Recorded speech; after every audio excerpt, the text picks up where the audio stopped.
okay, and then if you do Control L, just brings up the levels, and what I want to do is just increase the contrast. Just try and bring this paper, even though it is white, it looks a bit cream at the moment.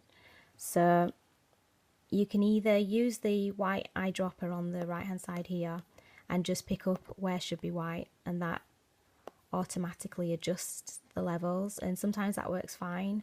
And you can just bring the left hand side in a little bit under where you can see this little incline here, and basically that just darkens the blacks.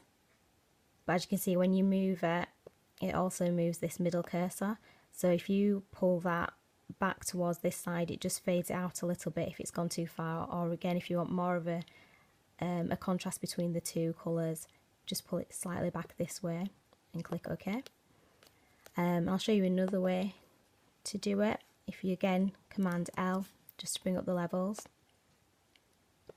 you can do it by just tweaking the right hand side, bringing it just under where it starts to rise on this side, and again doing the same here, and moving the middle cursor just to make the blacks a bit darker. And again, if you want to use the eyedropper, do that there. I'll just do the last one again, Command L.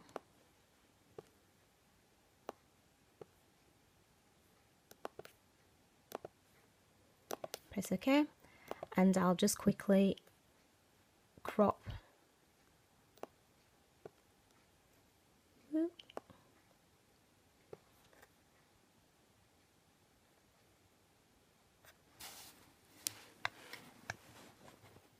Oh, sorry Becky, I'll just do that again.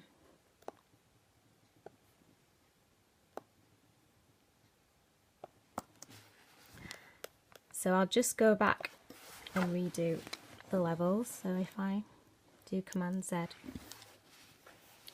just see if we can get more of the screen in here.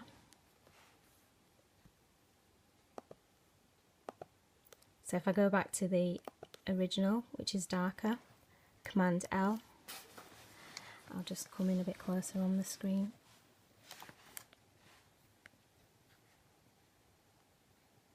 So moving in from the right hand side, just to where it starts to rise here. And then there's also, I don't know if you can see, you have little eyedroppers.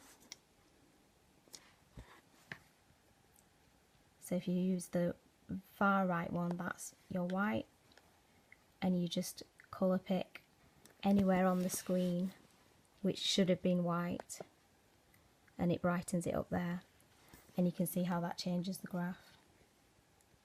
And then just click OK. So, excuse my fingers. Just get back in. So once I'm happy that I've got it more or less how it needs to be, I mean, it doesn't need to be perfect, but I can just do Command W to close each file and click Save. Keep it at maximum quality. Command W, save, OK. And the final one.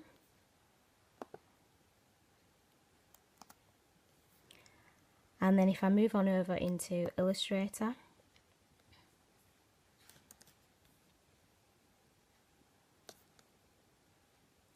if you just do File,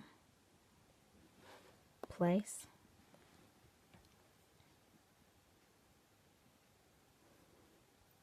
and select those files.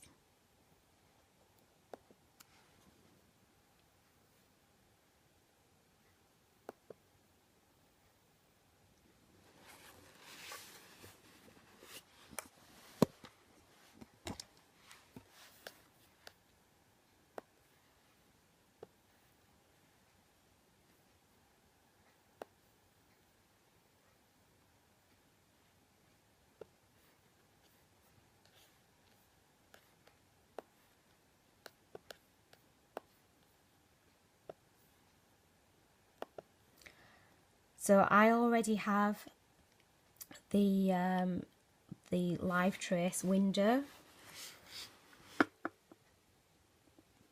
I've already got my my desktop set up so that it's already there on the sidebar.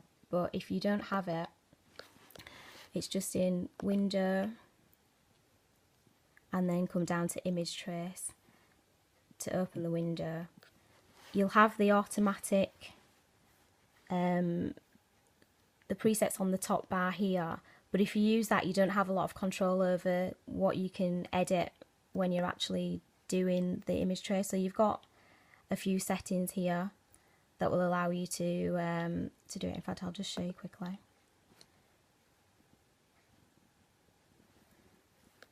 So sometimes that works out okay, but I've lost quite a lot of the kind of raw edges that I had because I'd used ink.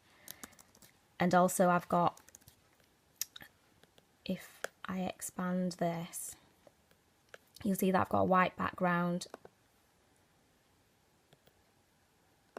here, which I don't really want. So if I just do Command Z and do it one more time.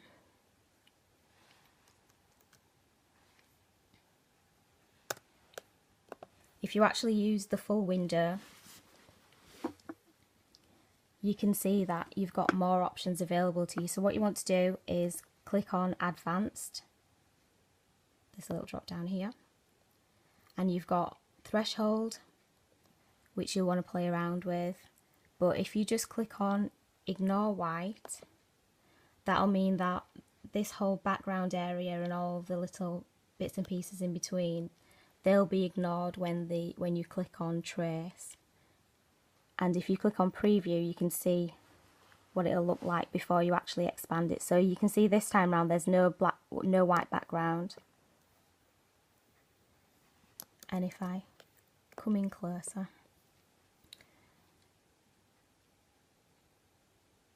I've still got quite a few of the brush strokes, which is exactly what I want to see when I'm doing it. So that's fine for what I want. But if I move the threshold just to the right slightly, you'll see it'll redo it, and you can see the effect of any changes that you make. So I normally leave the paths as they are, but if you want to get more detail and more edges and try and keep more of the original kind of feel to it, you can increase the level of paths. But because I've used quite bold shapes, it's not really worth doing it, because the more paths you have, the more problems you're likely to run into when Illustrator starts having a bit of paddy because you've got too many outlines and things. So noise is the other thing that I tend to vary when I'm working on something like this. So noise would be